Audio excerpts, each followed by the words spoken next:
2022년도 이민년이라고 하는 새해가 이제 실제적으로 시작이 되는 이때에 아무쪼록 간절히 소망하면서 축복하며 기도하는 것은 사랑하는 우리 성지교회 모든 믿음의 가족들마다 올 한 해에 마음에 소원과 뜻하는 바 계획하는 일들이 주님 은혜 안에서 모두가 다 성취되고 무엇보다도 염려와 걱정과 근심이 아니라 평화와 감사와 기쁨으로 충만한 그런 한 해가 되시기를 예수님의 이름으로 축원을 드립니다. 잠언서 17장 6절의 말씀을 보니까 손자는 노인의 면류관이요 아비는 자식의 영환이라 성경은 우리에게 말씀을 해주시고 있습니다. 나이가 들고 노인이 되어 가실수록 그 자손들이 잘 되어야 영광스러운 인생이라는 것이죠. 손자들이 잘됨으로 인해서 할아버지가 면류관을 받게 되고 아버지가 잘됨으로 인해서 그 자손들이 영화를 얻게 된다라는 말씀인 것입니다. 하나님 말씀인 성경은 나와 내 가정의 이 삶의 지경터가 넓혀지고 그리고 그 가정과 자손이 번성하며 번창하게 되는 이 창대함의 축복에 대해서 하나님께서 베풀어 주시는 은혜의 선물이라 그렇게 성경은 우리에게 묘사를 해주고 있습니다. 동일한 의미에서 하나님을 믿고 의지하는 성도들이 하나님을 향하여 창대함의 축복을 달라고 기도하며 또 간구하는 것은 어쩌면 하나님의 자녀들로서의 당연한 권리이고 또 특권이라 해도 틀린 말이 아닌 것 같습니다. 그런 의미에서 오늘은 함께 봉독하신 이 창세기 12장의 말씀을 중심으로 해서 여러분 같이 하십니다. 나를 심히 창대하게 하소서. 아멘. 이 말씀의 제목으로 함께 은혜를 나누려고 하는데 저와 여러분들의 가정과 자녀손들이 다시 한번 아브라함처럼 신앙의 명문 가문이 되시는 꿈과 소망을 간직하시기를 바라고 올 한 해에 하시는 일들마다 아주 창대함에 복이 임하는 그런 복된 한 해가 되시기를 주님 예수 그리스도의 이름으로 축원을 드립니다. 자, 첫 번째는 영적인 부요함으로서의 창대의 축복을 받으셨으면 좋겠다 기도합니다. 오늘 말씀을 보면은 믿음의 조상 아브라함이 이 고향 땅 갈대아 우르 이 하란을 떠나서 가나안으로 가라 하시는 말씀을 받고 순종하였을 때 하나님께서는 아브라함에게 세 가지의 큰 축복을 약속해 주시고 있습니다. 첫 번째 축복은 내가 너로 하여금 큰 민족을 이루게 하시겠다. 그리고 두 번째 축복은 내 이름을 창대하게 만들어 주겠다. 그리고 세 번째 축복은 아브라함을 복의 근원으로 삼아 주시겠다. 심지어는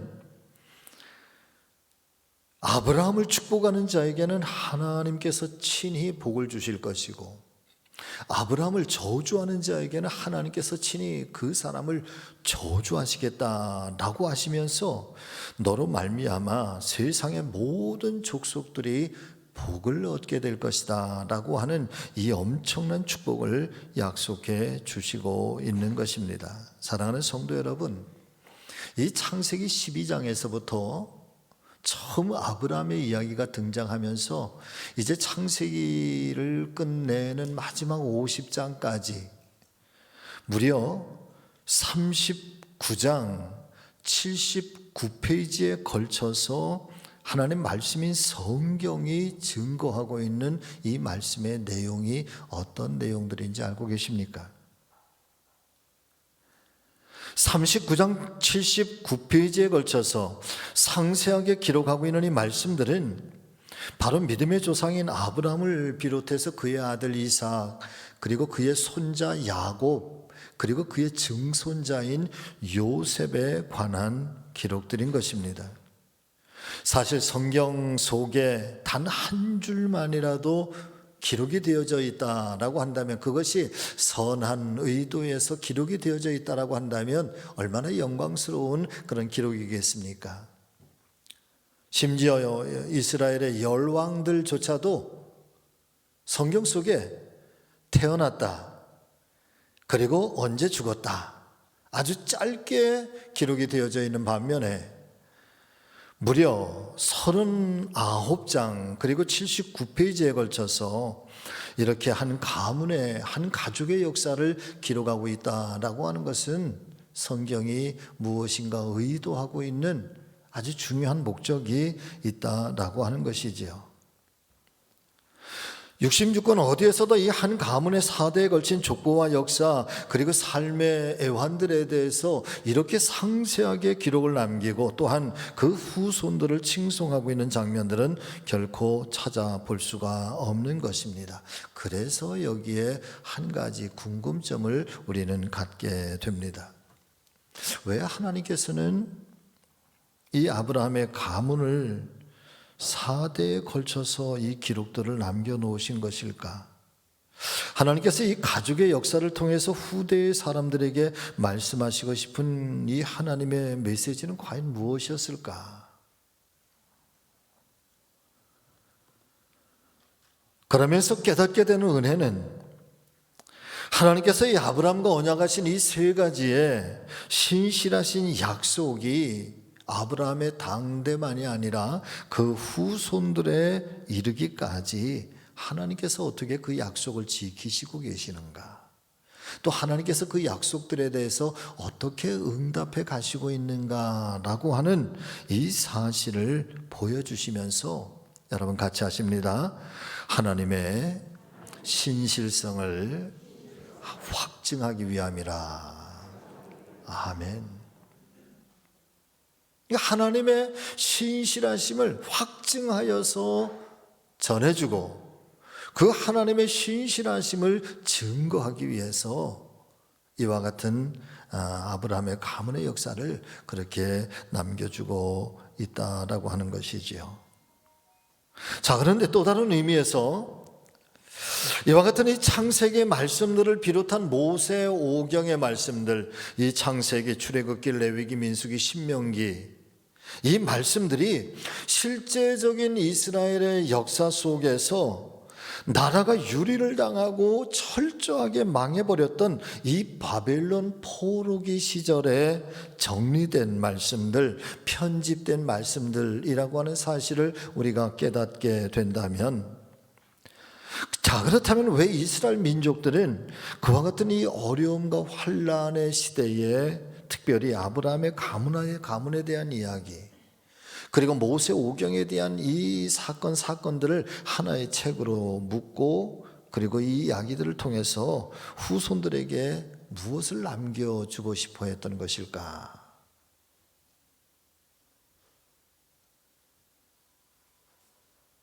여러분, 모세 오경이 어느 때에 정리되고 편집된 이야기일까? 학자들이 발표하고 있는 것은 바벨론 포로기 시절이라. 왜 그때에, 그 어둡고 캄캄한 시대 때에 이들은 왜 성경을 그렇게 정리를 하고 구전으로 내려왔던 이 전승의 이야기들을 이렇게 잘 묶어서 성경의 책으로 집필을 하고 그리고 후손들에게 이 성경을 남겨주고 있는 것일까? 월터 브루그만이라고 하는 이 신학자는 그 이유에 대해서 이렇게 설명을 해주고 있습니다. 창세기, 출애굽기, 레위기, 민수기, 신명기로 묶여진 이 모세오경은 엄밀한 의미에서 한 권의 책으로 연결된 유대 민족의 생생한 역사고, 그리고 간증이고 토라와 같은 책이다.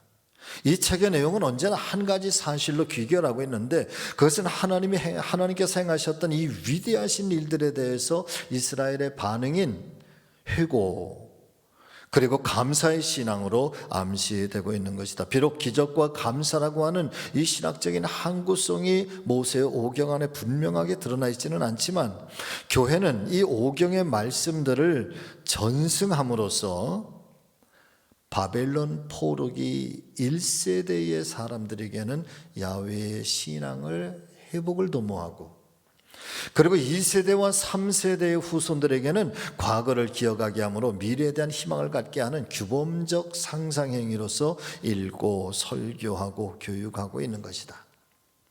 여기에서 이 규범적 상상행위라고 하는 표현이 참 난해한 표현인데 굉장히 중요한 의미이기도 합니다. 여러분, 규범적 상상행위라고 하는 말은 바로 이런 의미를 가지고 있습니다. 지나간 과거의 어떤 역사적 사건이나 혹은 일어날 수 있는 미래의 어떤 사건들에 대해서 마음의 생각도 머릿속에 반복적으로 계속해서 상상하게 하고 기억하게 함으로써 그 교훈을 현재 살아가는 내 삶의 교훈이나 가르침으로 삼게 하는 것, 이것을 가리켜서 규범적 상상행위라 이렇게 표현을 하고 있는 것이죠. 여러분, 예를 들면 이런 거예요. 우리나라에서도 보면은 3.1절 기념 예식이나 8월 15일 날 8.15 광복절 기념 예식들을 늘 행하게 됩니다. 우리 교회로서는 창립 기념주의를 지키기도 하지요. 등등의 이 사건들은 지금 일어난 사건이 아니라 이미 어쩌면 이 3.1절 같은 경우에는 100년 전에 일어났던 사건, 100년 전에 일어났던 그 당대의 시절 속에 있었던 여러 가지 환경들, 여건들, 또 독립이라고 하는 이 아주 간절함, 일제의 침략의 한일 합방이라고 하는 이 엄청난 서름들, 그런 속에서 당했던, 그런 속에서 불같이 일어났던 이 만세운동, 이 민족의 염원운동을 이미 지나간 과거의 사건이었지만, 그러나 오늘 그 기념식들을 행하고 반복해서 기억하고 상상하면서 다시는 그와 같은 아픔의 때를 우리가 겪어서는 안 된다.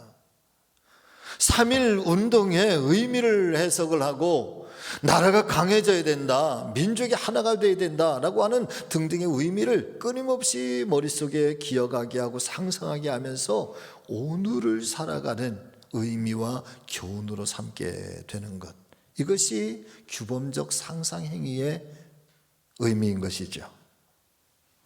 자, 나라가 망하는 시점에 바벨론 포로가 되어서 강제적으로 끌려왔던 1세대의 부모들, 그분들은 바벨론의 포로로 끌려오기 전에 예루살렘에서 간직했었던 고향에 대한 추억과 하나님을 향했던 이 성전의 예배, 그리고 예루살렘이 얼마만큼이나 우리의 삶의 중심이고 우리 신앙의 고향이었던가라고 하는 그 추억을 여전히 가지고 있었을 것입니다. 자, 그런데 문제는 아주 어린 시절에 바벨론의 포로로 끌려왔던 그런 자녀들이나 아니면 바벨론에 끌려와서 결혼하고 또 거기서 가정을 이루면서 태어났던 2세대, 3세대의 이 자녀들은, 사랑하는 성도 여러분들이요, 그들은 바벨론에서 자라나면서 바벨론의 교육을 받고 바벨론의 문화와 문명 안에서 성장하면서 그 2세대와 3세대는 여호와의 신앙도 잃어버리고 성전에 대한 그리움도 사라지고 예루살렘이 그 민족 속에서 어떤 의미와 어떤 상징적 의미를 가지고 있는지, 그리고 왜 돌아가야 되는지, 돌아가야 할 이유와 열망도, 하나님을 향한 야훼의 신앙도 그들에게는 자연스럽게 퇴색될 수밖에 없는 것이고, 오히려 바벨론에서 어떻게 생존할 것인가, 바벨론에서 어떻게 출세할 것인가, 그런 것들을 꿈꾸면서 자연스럽게 바벨론의 이방 문화와 문명, 그리고 전통적인 야훼 신앙을 버리고 이방 종교들에게 아주 급속도로 종속되어지고 있었던 것입니다. 뿌리는 유대인들인데 그들은 자연스러운 바벨론의 사람으로 바뀌어져 가고 있었던 것이죠. 그런 의미에서 이 깨어있는 이스라엘의 선각자들이 이렇게 세월이 흘러가다가 보면 결국 언젠가는 이 민족의 정체성은 사라지게 될 것이고, 어쩌면 민족 자체가 사라질 수도 있을 것이라고 하는 위기감 속에서 이 모세오경을 비롯한 창세기의 아브라함, 이삭, 야곱과 요셉의 장관 말씀들을 구체적인 문서로 남기려고 하였고, 그리고 동시에 후손들에게 민족의 기원 그리고 정체성, 특별히 야훼 하나님과의 끈을 내야 끊을 수 없는 아주 필연적인 이 영적 관계, 신앙적인 교훈을 전승하면서 두 가지를 이 사람들은 세우기를 원했는데, 첫 번째는 민족의 정체성을 세우기를 원했다는 거예요. 너희들의 뿌리는 바벨론이 아니라 유대라는 거예요. 또 하나는 야훼 하나님을 향한 신앙의 기반을 다시 한번 정립하고 다지기를 원했다는 것이죠. 할렐루야. 그래서 창세기의 말씀들과 모세오경의 말씀들이 끊임없이 지향하고 있는 하나의 지향점이 있는데, 여러분, 그것은 바로 가나안이라는 거예요. 가나안으로 돌아가야 돼요.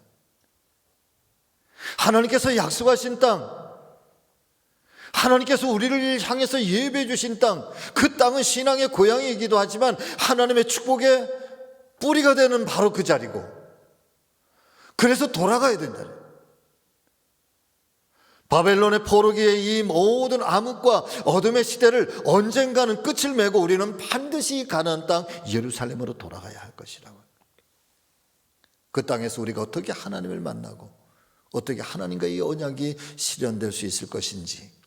비록 지금은 이 바벨론의 캄캄하고 어둠의 시대를 살아가고 있지만, 그들에게 아브라함의 이야기를 들려주고 이삭과 야곱의 이야기를 들려주고 요셉의 이 고난 속에서 승리하는 이야기를 들려주고 출애굽의 이 거대한 역사를 이야기해 주면서, 사랑하는 성도 여러분, 하나님은 기적과 경이로움으로 약속을 성취하시는 분이시다.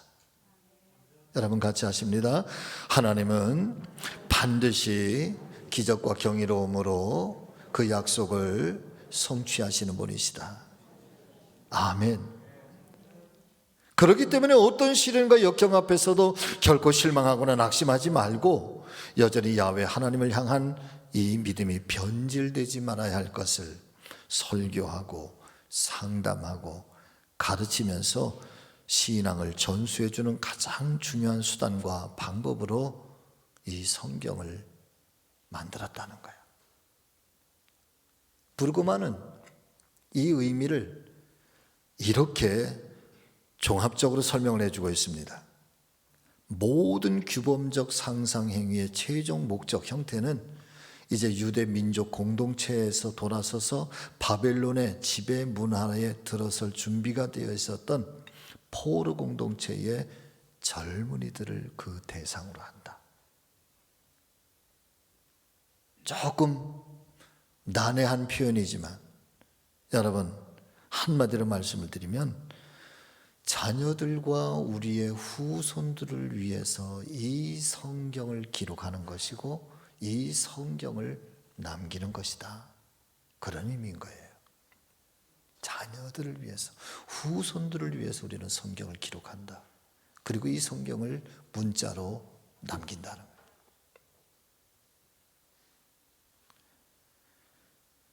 이와 같은 통찰력은 오늘날 교회들 그리고 신앙의 부모님들이 정말 소중하게 귀담아 들어야 할 내용인 줄로 믿습니다.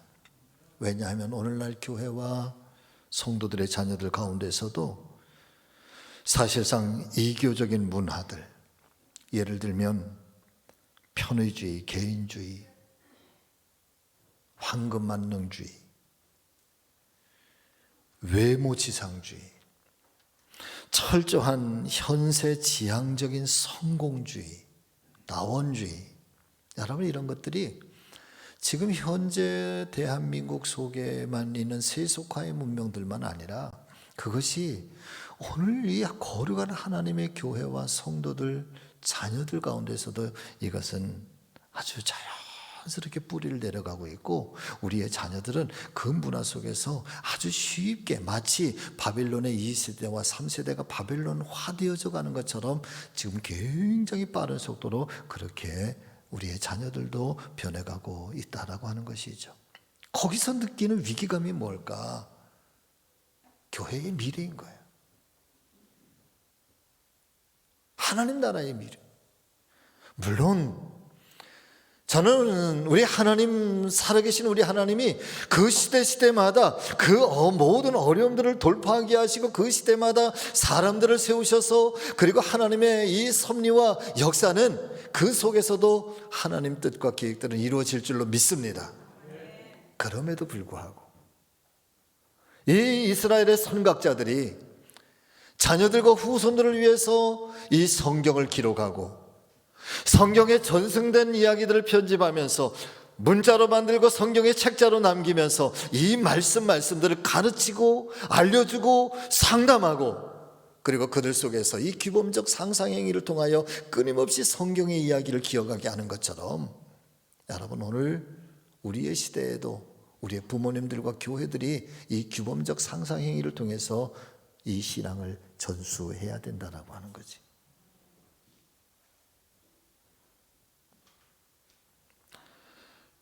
그런 의미에서 오늘 이 아브라함을 통한 이 하나님의 약속인 창대함의 축복은 단순히 세상적인 축복과 현세적인 창대함의 축복을 넘어서서 진정한 의미로서의 이 영적인 부요함, 그리고 신앙적인 축복이 우리의 자손들에게까지 성취되어졌을 때 비로소 진정한 창대함의 축복을 받았다, 우리는 그렇게 고백할 수 있을 것입니다.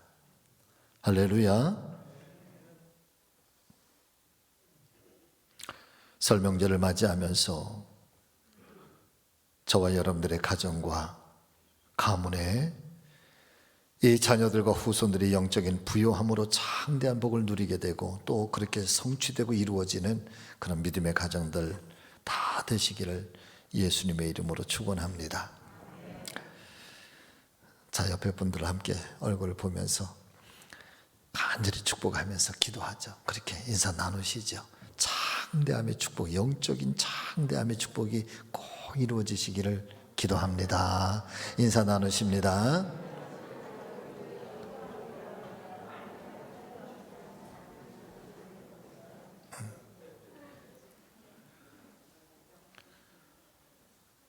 제가 중간중간에 인사를 하는 이유가 있어.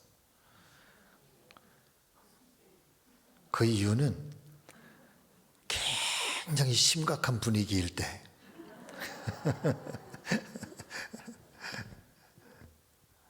여러분 하나님의 말씀을 편안하게 들으세요. 아멘. 아멘. 더 크게 아멘. 네. 그러나 아주 깊이 새기실 수 있기를 바랍니다. 자, 두 번째는 아브라함처럼 믿음의 열방, 믿음의 조상이 되어 주시기를 소망합니다. 성경을 묵상하면서 깨닫게 되는 은혜 가운데 하나는 이 성경의 말씀이 우리에게 전해주시고 있는 것처럼 이 창대함의 축복과 이 창대함의 비결에 대해서 동시에 우리에게 들려주고 있는 이 성경의 의미는 하나님의 신실한 약속과 성취라고 말씀을 드렸잖아요.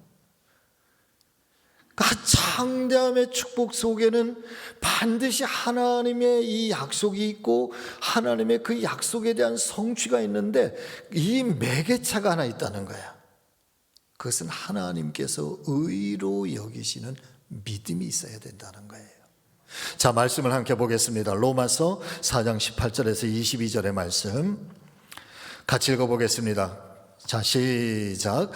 아브라함이 바랄 수 없는 중에 바라고 믿었으니 이는 내 후손이 이 같으리라 하신 말씀대로 많은 민족의 조상이 되게 하려 하심이라. 그가 100세나 되어 자기 몸이 죽은 것 같고 사라의 태가 죽은 것 같음을 알고도 믿음이 약하여지지 아니하고 믿음이 없어 하나님의 약속을 의심하지 않고 믿음으로 견고하여져서 하나님께 영광을 돌리며 약속하신 그것을 또한 능히 이루실 줄을 확신하였으므로 그러므로 그것이 그에게 무엇으로 여겨졌다? 의로 여겨졌다. 사랑하는 성도 여러분, 하나님께서 아브라함에 대해서 말씀하시는데 성경이 이 아브라함을 소개해 주는 가장 첫 번째 말씀이 바랄 수 없는 중에서도 그는 바라고 있었다. 그런 속에서도 그의 믿음이 약하여지지 아니하였다. 능히 이 일을 행하실 하나님에 대한 그 믿음을 확신을 가지고 있었다. 그것을 하나님이 아브라함의 의로 여기셨다.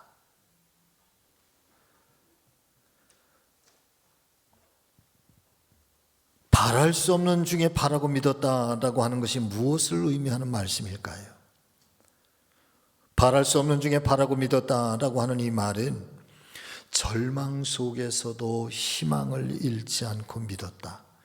혹은 희망이 사라진 때에도 바라면서 믿었다. 이렇게 번역이 가능합니다. 영어 성경, NIV 영어 성경을 보니까 영어 성경에는 조금 더 아주 분명하게 표현을 해주고 있는데 이렇게 표현을 해주고 있습니다. 바랄 수 없는 중에 바라고 믿었다라고 하는 이 표현을 against라고 하는 단어를 사용을 해서 우리에게 말해주고 있습니다.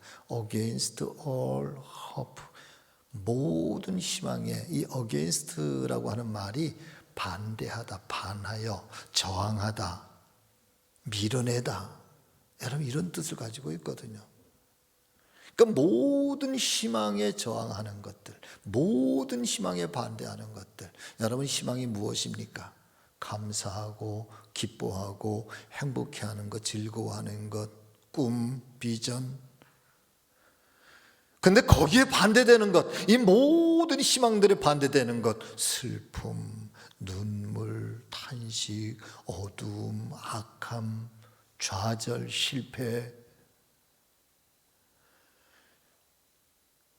그러니까 바랄 수 없는 중에 믿었다라고 하는 것이 이런 희망의 모든 반대되는 이 어둠과 캄캄함과 눈물과 탄식과 괴로움과 좌절과 절망, 그런 속에서도 아브라함은 희망을 가졌다는 거예요. 그런 속에서도 그는 하나님을 믿었다는 거예요. 모든 희망이 다 끊어진 상태 속에서도 여전히 흔들림이 없는 역설적인 희망, 모든 사람들이 다 안 된다, 이제는 끝났다 라고 하는 그런 상황 속에서도 아니라고 말할 수 있고, 하나님이 계시기 때문에, 우리에게는 하나님이 계시기 때문에 아니라고 말할 수 있는 믿음이 바랄 수 없는 중에서도 믿었다라고 하는 아브라함의 믿음이라는 거예요.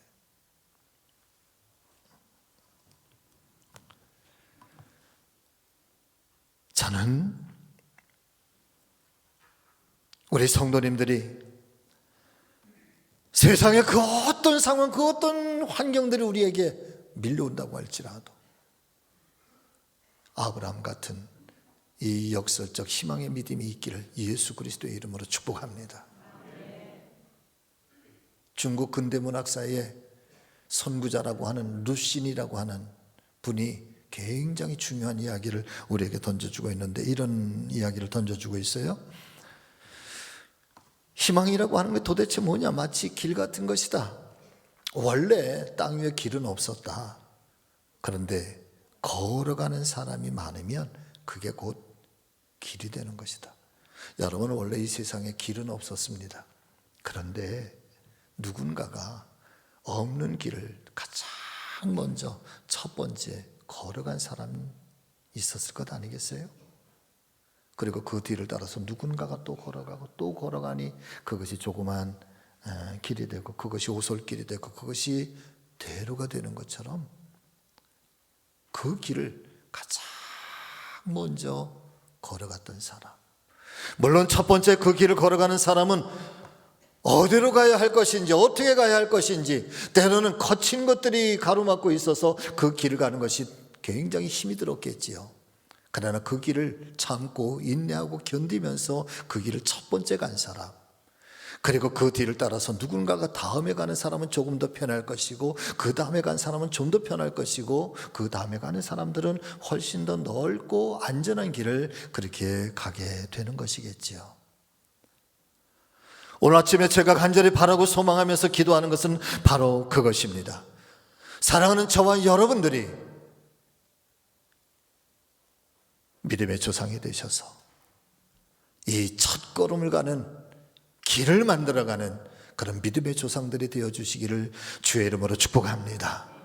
그렇게 내가 가는 그 길이 여러분 내 아들이 따라올 것이고 내 손주가 따라오게 되면, 그리고 나면 내가 가는 길은 힘들고 어려워도 내 아들, 내 딸들이 오는 길은 조금 더 편하겠지요. 내 손주들이 가는 그 길은 좀 더 넓고 평안한 은혜의 길을 갈 수가 있겠지요.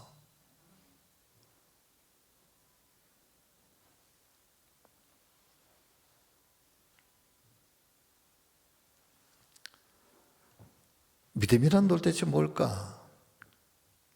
세상을 살아가면서 지도에도 나와 있지 않은 길을, 알 수 없는 그 미래의 길들을 오늘도 향해 나아가면서, 사랑하는 성도 여러분, 나를 향하신 하나님의 신실하심을 확신하는 것, 이게 믿음이지. 그 하나님께서 나를 어떻게 이끌어 가실 것인가, 나침반이 되고 방향을 알려주시는 이 하나님의 거룩한 성서의 말씀들을 우리에게 나침반 삼고 우리에게 방향성을 알려주시면서, 나를 향하신 그 하나님의 선하심은 지금도 어떤 상황 속에서도 나를 이끌어 주실 것이고 나를 인도해 주실 것이라고 하는 이 소망을 간직하고 나가는 것, 그 하나님을 신뢰하면서 나가는 것, 여러분 그게 믿음이지. 다 같이 아멘.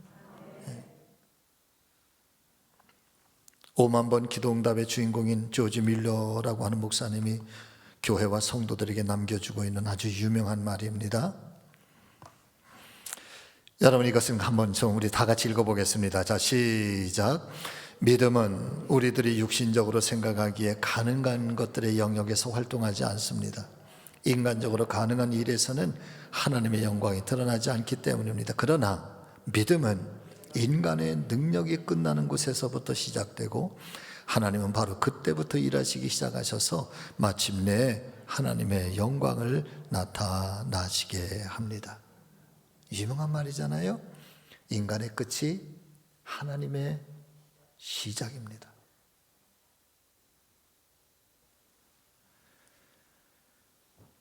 말씀을 마치려고 합니다. 사랑하는 우리 믿음의 가족 여러분, 오늘 아브라함을 통해서 우리가 배우고 깨달아야 할 말씀, 바랄 수 없는 중에서도 바랄 수 있는 믿음이 되시기를 바라고, 우리의 사랑하는 가정 전체가 이 영적 부유함의 창대함을 이루는 그런 복된 가정들이 되시기를 바라고, 오늘도 없는 길을 내가 믿음의 조상이 되고 믿음의 선구자가 돼서 이 길을 헤쳐나갈 때, 여러분, 저와 여러분들의 자녀 후손들은 내가 가는 길은 험하지만 그러나 그 다음 길은 좀 더 은혜로운 길이고 평화의 길이고 하나님 축복의 길이 되는 줄로 믿습니다. 아무쪼록 설명제를 맞이하면서 다시 한번 우리의 기도의 제목들, 사랑하는 자녀들을 위한 부모님들의 간절한 소원들 꼭 이루어지고 하나님께 영광 올려드리는 그런 축복의 가정들 다 되실 수 있기를 예수님의 이름으로 축원합니다. 기도하겠습니다. 살아계신 아버지 하나님,